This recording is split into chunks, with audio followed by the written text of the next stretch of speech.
So ayan, Osmo Nano. Ito yung camera module niya.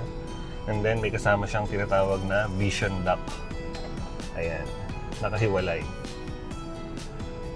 Siyempre punta na tayo dito agad sa mic. Star of the show. Ang cute. Ayan, DJI mic mini. Ayan, eto na tayo. Papunta tayo ng may kawayan, bunkers. Iikot tayo. Ikot lang tayo, guys. So, kamusta ba yung pakiramdam ko dito sa camera dito sa ibabaw ng noon natin. Okay naman, hindi naman siya nakakasagabal ngayon sa aking vision. Okay guys, good morning. Welcome na naman sa panibago nating episode for today. For today's video, meron akong ipapakita sa inyo guys. Magagamit natin sa mga content natin, lalo na most of the time nakakotse na tayo. So naisip ko pala guys na ibenta yung isang drone ko. Tapos nung napagbentahan ko ng drone, naisip ko bumili ng camera, which is palagay ko mas magagamit ko ng madalas compared dun sa drone na binenta ko. So pakita ko na sa inyo guys. Nakakuha ako ng hindi na pala unboxing. Pakita ko na sa inyo. Ayan, Osmo Nano. Naganap ako sa online ng second hand at fortunately nakakuha tayo 2 months old na Osmo Nano. Ano ba ngayon? May 7 yata ngayon. Hindi ako nagkakamali. May 7 ngayon, Thursday. Na-activate tong camera niya March 6, 2026. So, ang laki nung natipid natin. Dahil 2 months old pa lang, halos bago pa tong camera na to nung nabili natin. Papakita ko na sa inyo guys. At mamaya, pakita ko na sa inyo may ibig sabihin kung bakit tayo naka-sombrero, no? Ayan. Pakita ko sa inyo ng mabilisan. Siyempre, papakita ko rin sa inyo kaya tayo nandito sa loob ng sasakyan. Kasi kasama na rin dito yung testing natin. So, ayan. Osmo Nano. Ito yung camera module niya. And then, may kasama siyang tinatawag na vision dock. Ayan. Nakahiwalay. So, ina-attach lang yan. Mamaya pakita ko na sa inyo. Isa-isayin ko muna yung mga kasama, no? Meron siyang kasamang clip. Ito yung which is gagamitin ko mamaya to. Cap clip. And then sorry guys, nakatingin ako sa kasi baka uminit yung camera nakatutok sa araw, baka huminto yung video. And then may tinatawag ng lanyard or necklace. So next time pakita ko sa inyo to guys. Didikit lang dito yan sa dibdib. Tapos naka-attach yung camera. Pakita ko na sa inyo. Ayan, diba? Magnetic siya. Ayan. Ganyan. Pwedeng ilagay dito sa dibdib yan. Para POV. So next time pakita ko sa inyo yan guys. Dahil magpo-focus tayo ngayon dito sa POV sa loob ng sasakyan. Ayan. Ngayon, so napakita ko na sa inyo guys. Meron pang isa to, nasa box lang, hindi ko na dinala dito. Yung suction, pwede sa windshield ng sasakyan, pwedeng idikit. Tapos nakaharap sa driver yung tawag dito, camera. And then next, ito, ang kasama niyang binili ko guys ng camera, syempre para maganda yung audio, dahil although may external microphone naman tong camera na to, tong Osmo, pakita ko na rin sa inyo. Kaya lang kasi pag nasa labas ka, matic yan, hindi maririnig yung ah, boses natin. Ito, dalawa yung mic niya. Dalawang butas na yan. Hindi ko na napakita sa inyo. Hindi ko na tinanggal. May cover yan. May mic, dalawa yung ano niya, dalawa yung mic niya ron. Kaya lang, ayun nga, hindi siya ganun magiging useful, lalo na pag nasa labas tayo. So, kumuha ako ng mic, which is DJI Mic Mini. Ito. Hindi, ang kinuha ko hindi yung ano guys, yung creators combo, which is dalawang mic, may isang receiver, tapos may charging hub. Medyo mahal na yun, tsaka hindi natin kailangan nung ganun. Dahil isa lang naman akong nagko-content. So ito, pakita ko sa inyo. Mabilisan lang. Ito yung charging port niya, dalawa. Kasi para sa isa sa receiver, isa sa transmitter. Tapos ito yung pakita ko na rin sa inyo yung receiver. Ito yung receiver ng DJI. Ayan. Ko-connect yan sa phone. Na may port yan. Pwedeng lightning port, merong Type-C port. Ayan. At pwede rin siya sa camera. Kung meron kayong camera. Ayan. Tapos siyempre punta na tayo dito agad sa mic. Star of the show. Ang cute. Ayan. DJI Mic Mini. Ayan. Tapos may magnet, may magnetic, may magnet siya. I-detach ko napakahigpit talaga, ang ganda ng magnet kahit napakaliit niya. Ayan, ito yung magnet. Liit pero sobrang lakas. Tapos ito yung clip. Pwede natin siyang i-clip kagaya nitong nandito. Ayan. Ayan, gamitin natin yung clip. Ayan natin. Ayan. Ayan, naka-clip na siya. Kaya lang nalalaglag. So, ang pinakamagandang gawin dito is yung magnet. Ayan. Sampalan ko kayo guys. Pakita ko na yan. Ayan, sa loob lalagay. Tapos, ayan. So, naka-magnet na siya. So, yun. Yun yung mga gagamitin nating accessories ngayon. So, ngayon, papakita ko na sa inyo guys yung pag-attach ng ating camera dito sa cup natin for the POV view. Pagkatapos ito, mag-iikot tayo guys. Para matesting natin yung view natin.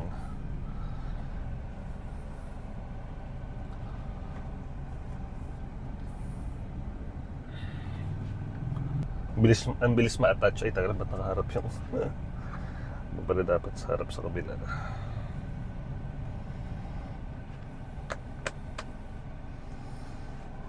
Yan. So, para na rin tayong may dashcam nito guys. Ayan. Kahapon kasi gumawa ako ng video. Inulit ko, binura ko. Kasi hindi pala nilagay ko sa ibabaw. Hindi kita palang kita yung kisame nitong sasakyan. Kasi nung una nilagay ko sa ilalim. Naduling ako. Hindi ko alam na ano pala to, adjustable. Ayun, napakita ko sa inyo guys. Pwede nyong iganon. Pwede nyong iatras. Ayan. So, pwede mong nakataas yung sombrero para i-adjust mo na lang yung camera. So, yan. Hindi na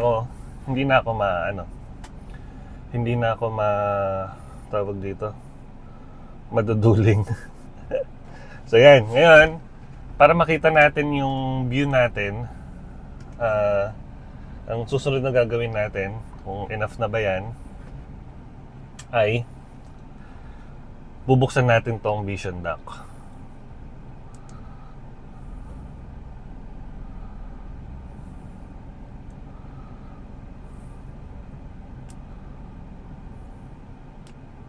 Ayan.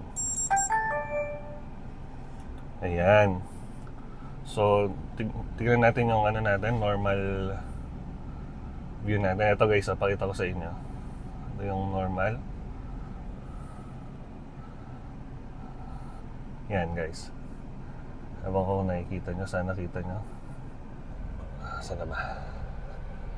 Ayan yung view. Ayan. So at least na-check natin kung okay na ba yung view na yan. So, ayan guys. Ito na yung magiging view natin ngayon. Tapos, i-attach na lang natin yung ating mic dito. Testingin ko muna to kung magko-connect. Ito ang kagandahan pala dito guys sa mic ng DJI. Nag-automatic siya. Pag binuksan mo, sound check. Ayun.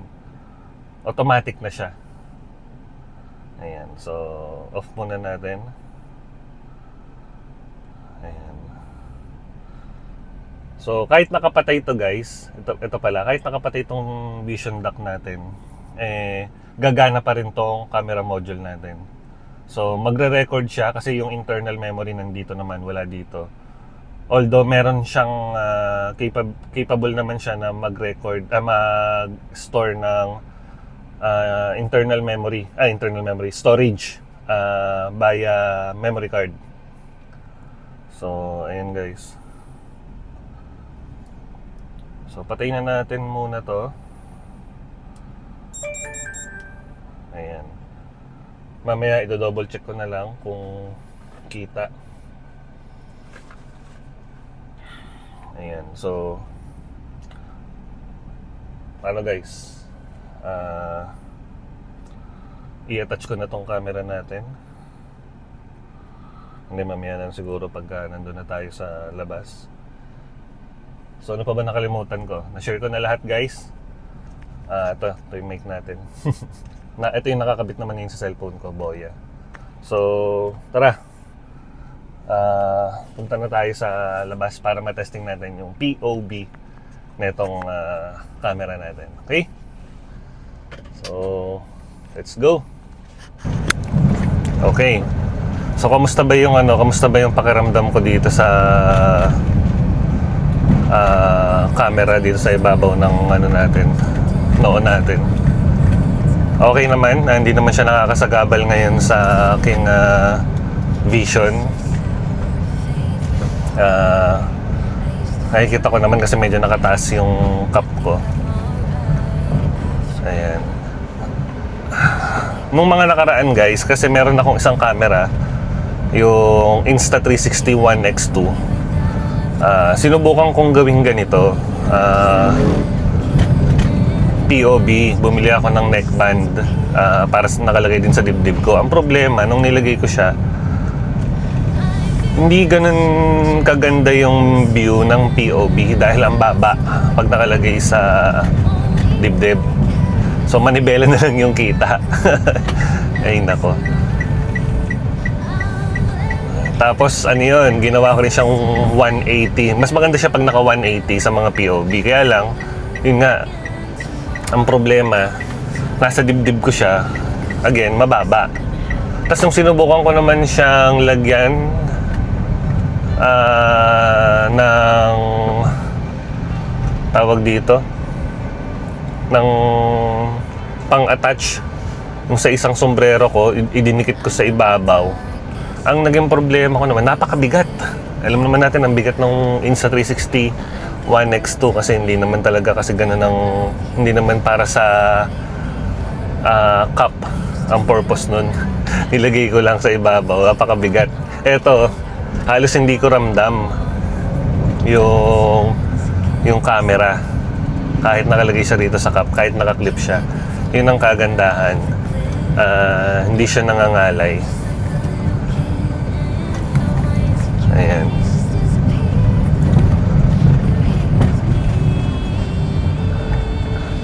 Para pagka gumala-gala tayo guys, na masyal, at least double nabubulol ba? double purpose. Meron ka ng dashcam, 'di ba? Tapos meron ka pang vlog, pang biyahe, no?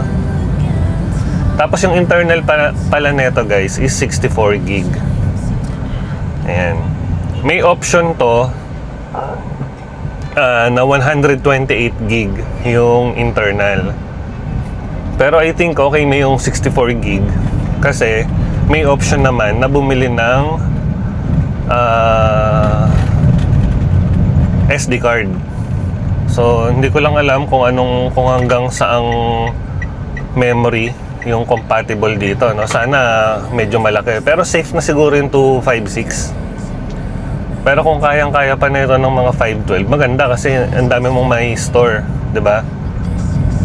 Okay na yung okay na yung maglagay ka na lang ng card. Ayun.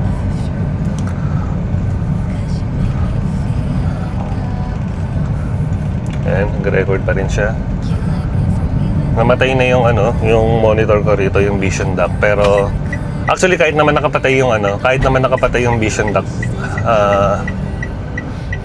magre-record pa rin. Ito yung kagandahan dito sa Osmo Nano, na kahit itong camera module lang yung nakabukas, okay lang kasi nandito naman yung nandito naman yung internal memory niya. Kaya ayan, nagre-record pa rin siya, no problem. Dito tayo ngayon, papunta tayo ng Heritage. Papasok tayo ng Bahay Pari Road. Kasi ikot lang tayo guys para matry lang natin tong camera natin. Tapos very convenient dahil yung mic naman natin nakakatuwa kasi pag once na inon mo lang yung mic mo, wala ka ng cheche-bureche na pipindot-pindutin pa. On the go na siya. Pag binuksan mo yung camera mo dito, yung mic mo dito, tapos inon mo tong camera, few seconds lang, actually parang 1 to 2 seconds nga lang, connected na kagad yung camera niya, yung mic niya sa camera. Ayun yung kagandahan. Siyempre, pareho naman silang DJI, so ayun yung technology nila. Tapos, pwede rin siyang i-connect sa Bluetooth kung gusto mong gamitin sa cellphone mo via Bluetooth. Pero, although hindi ko pa natatry, kasi hindi ko alam kung bakit ayaw mag-connect ng Bluetooth sa cellphone ko eh. Nagko-connect, kaya lang ayaw gumana eh. So, hindi ko alam, baka kakalikutin ko pa. Pero yung napanood ko sa YouTube, hindi daw ganun kaganda yung audio pagka connected through Bluetooth sa mga cellphone. Kaya maganda kung i-connect mo siya sa cellphone is meron kang receiver, which is ayun yung na-testing ko, yung receiver sa iPad. Ang ganda nga nung boses, buong buo. So yun. Pero dito nga sa DJI, since pareho silang DJI at yung compatibility nila nandoon, kahit wireless yung connection mo, ang ganda ng tunog ng ating mic sa ating phone. Ayan. Tapos kung di ako nagkakamali, itong capacity or yung yung tagal nung recording nito, pag ito lang yung gamit natin sa camera lang, yung camera module natin, is 120 minutes. Ayan. So matagal na rin yun, 2 hours. 2 hours na rin siya kung tuloy-tuloy. Ayan. Tapos itong Vision Dock natin, pagka in-attach mo yung Vision Dock dito sa camera module, nagcha-charge. Kumbaga parang power bank yung natin, yung camera, yung Vision Dock natin. Ayun yung niya, isa sa nakakatuwa. So pagka nag-record ka na naka-attach yung camera sa Vision Dock, mas matagal mong magagamit or mas matagal kang makakapag-record. Dahil syempre may sariling battery yung yung Vision Dock. So tuloy-tuloy. kung gusto mo mag-record. Ayan. Pero sa mga ganito, sa loob ng sasakyan, syempre hindi mo naman i-attach yung yung vision dock na yun dahil mabigat na. Maliban na siguro talaga kung mag-video ka ng talagang kinakailangan nakalagay para nakikita mo. Ayan. So dito na tayo, Bahay Pari Road.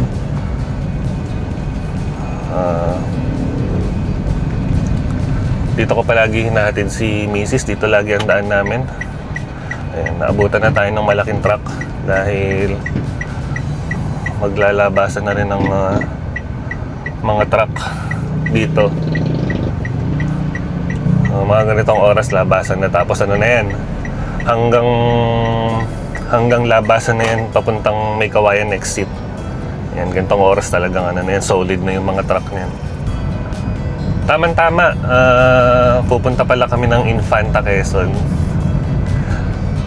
Hindi ko pa sure kung magmo-motor o itong kotse gagamitin namin. Dadagat kami. Sana magamit natin to. Kaya lang iniisip ko, madaling araw kami aalis, baka wala rin akong makuhaan. Sobrang dilim nun sa Marilaki. Useless din. Ayan. So ayan, tuloy-tuloy yung pagre-record natin. Okay pa siya. Makikita ko pa. Makikita mo naman pag nagre-record yung pula, naka-enable yung blink. Blink siya. Ayan, nandito na tayo sa... Saan ba to? Hindi ko na alam kung saan itong pinasukan ko, pero subdivision. Meron pala ditong hindi ata kita dito sa camera ko. Meron ditong swimming pool ayun, sa bandang kanan ko. Ang laki ng pool niya. Dami nagpupunta dyan eh. Ayun. Hindi ata kita. May padulasan din dyan. Ayun. Hindi ata kita. Tabi na tayo baka.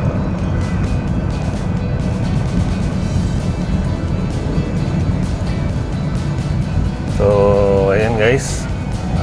Pagkalabas natin dun sa may highway, pakaliwa, i-stop na. Ito pala kita. Hindi ko lang, hindi ata kita rin. Ito yung entrance. Padulasan dyan. Dami nag-swimming dyan. Ayan, may mga tao na nga.